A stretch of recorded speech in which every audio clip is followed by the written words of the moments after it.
The Wendigo is a horrifying creature of Algonquian Native American legends, said to devour human flesh to survive a harsh winter. But are they only part of Native American mythology, or are there cannibalistic humanoids waiting in forests for their next victim? The Algonquians are some of the most extensive and numerous of the Native American groups in North America, and they once lived all along the Atlantic coast and the Great Lakes region. However, Wendigo-like creatures are also found in the legends of other Native American tribes, including the neighbors of the Algonquians, the Iroquois.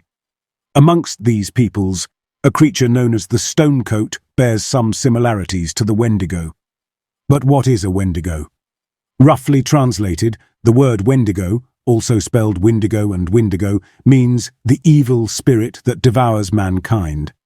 Another translation, said to be made by a German explorer around 1860, equates the word Wendigo with cannibal. Wendigoig are said to have an insatiable hunger for human flesh. No matter how much flesh they eat, they remain hungry. This hunger is reflected in their appearance, and accordingly, the Wendigo are described as being extremely thin. Despite their gaunt physiques, Wendigo is described by some as giants, measuring about 4.5 m, 14.8 feet, in height. Whilst there are slight variations as to the physical description of this creature amongst the different Algonquian peoples, it is generally agreed that Wendigo has glowing eyes, long yellowed fangs, and long tongues. Most Wendigo are also said to have sallow and yellowish skin, though others say that they are matted with hair or have decaying skin. Legends say that Wendigo were once human beings. According to the most popular version of the story, a Wendigo is formed whenever a human being resorts to cannibalism, even if it is done to survive.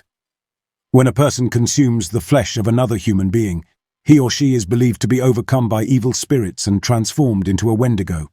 In another version of the story, the first Wendigo is said to have been a warrior who made a deal with the devil. To save his tribe, he gave up his soul and was transformed into a Wendigo. When peace ensued, there was no need for such a fearsome creature. The warrior was banished from his tribe and forced to live as an outcast. Some believe that the human person continues to reside within the Wendigo, specifically where its heart should be. This person is frozen, and the only way to kill a Wendigo is to kill the human within it as well. A few legends state that the frozen person is successfully rescued from inside the creature. In most cases, however, death is the only way to free a person from the Wendigo. Wendigo are believed to roam around the forests where the Algonquians lived. Forest dwellers that disappeared over the years were rumored to have been eaten by these monsters.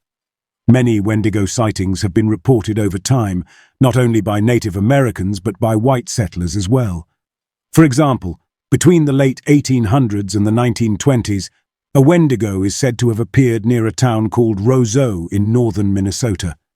It has been claimed that each time a sighting of this creature was made, an unexpected death followed. The sightings, however, eventually stopped and things went back to normal. Amongst the Cree, there is a traditional dance called the Witikokansimuwin, or Wendigo-like dance. During the dance, the fearsome Wendigo is portrayed satirically by the dancers. In addition to satirizing the Wendigo, some Native Americans even became so-called Wendigo hunters.